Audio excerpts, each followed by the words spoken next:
Hello guys, in this video I am going to show you how to turn on the alert for this spot function on the Windy application of a particular area of your choice. But first I just want to mention, don't forget to subscribe to my channel, because at 10,000 subscribers I am going to show you my whole YouTube revenue statistics and growth strategy, how to make money online. So let's jump into it. First of all, open the application on your phone.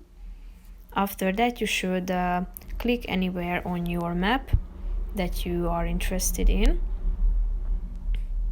Now tap on this heart icon in the upper right corner of the screen and tap on alert for this spot.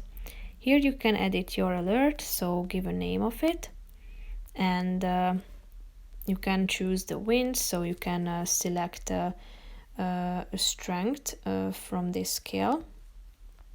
You can also select hours, days, duration, so how long must the conditions prevail to receive an alert, at least 3 hours, 6 hours, 9 hours.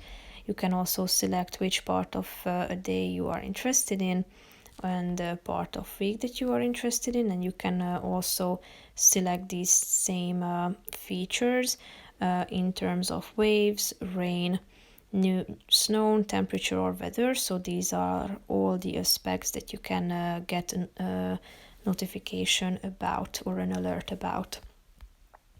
So that's pretty much it for this video, guys. I hope you found it helpful.